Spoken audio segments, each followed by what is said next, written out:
আবরার ফাহাদ ফেনী নদীর পানির হিস্সা নিয়ে কথা বলেছিল দেশের পক্ষে, পানির ন্যায্য হিস্সার পক্ষে।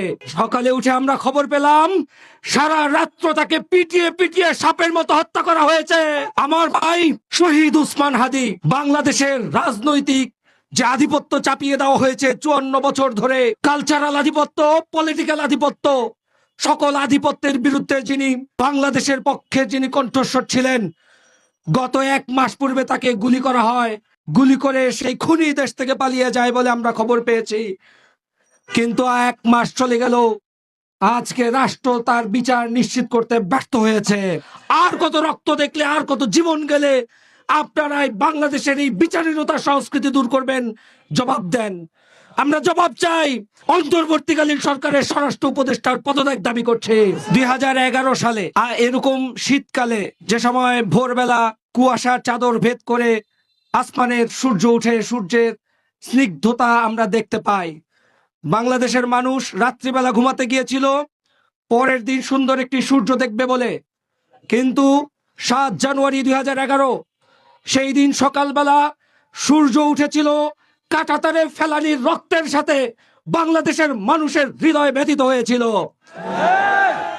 আবরার ফাহাদের খুনিদের রায় হয়েছে, বছরের পর বছর চলে গেল, তাদেরকে ফাঁসির রশিতে ঝুলানো হলো না। আর কত রক্ত দেখলে, আর কত জীবন গেলে আপনারাই বাংলাদেশের এই বিচারহীনতা সংস্কৃতি দূর করবেন? জবাব দেন। আমরা জবাব চাই। আমরা আমাদের নিরাপত্তা নিয়ে শঙ্কিত। 17 বছর পরে আমাদের কাঙ্ক্ষিত ভোটের সময় এসেছে। প্রার্থীরা নির্বিঘ্নে প্রচারণা চালাবে। আমরা 17 বছর পর প্রথমবারের মতো ভোটাধিকার প্রয়োগ করতে পারবো। এখানে যারা রয়েছে কেউ ভোট দিতে পারে নাই। আমাদের আশা ছিল একটি ফ্রি অ্যান্ড ফেয়ার ইলেকশন হবে, নির্বাচনে একটি উৎসব হবে। কিন্তু এখন নির্বাচনের প্রার্থীরা খুন হচ্ছে।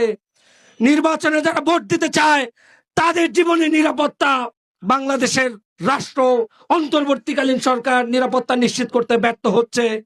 রাষ্ট্রের সর্বশক্তি দিয়েও 1 মাস হয়ে যায়, কিন্তু হাদি হত্যার যারা খুনি তাদেরকে গ্রেফতার করতে ব্যর্থ হয়। আমরা এরকম ব্যর্থ রাষ্ট্র আর দেখতে চাই না। আমরা এই 1 মাস ধরে হাদি হত্যার খুনিকে গ্রেফতার করতে না পারার কারণে ধিক্কার জানাই। অন্তর্বর্তীকালীন সরকারের স্বরাষ্ট্র উপদেষ্টার পদত্যাগ দাবি করছে।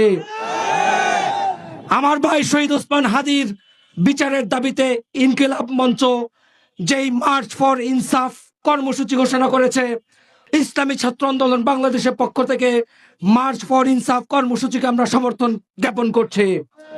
আজকে আমাদের আধিপত্যবাদ বিরোধী পদযাত্রায় ইনকিলাব মঞ্চের পক্ষ থেকে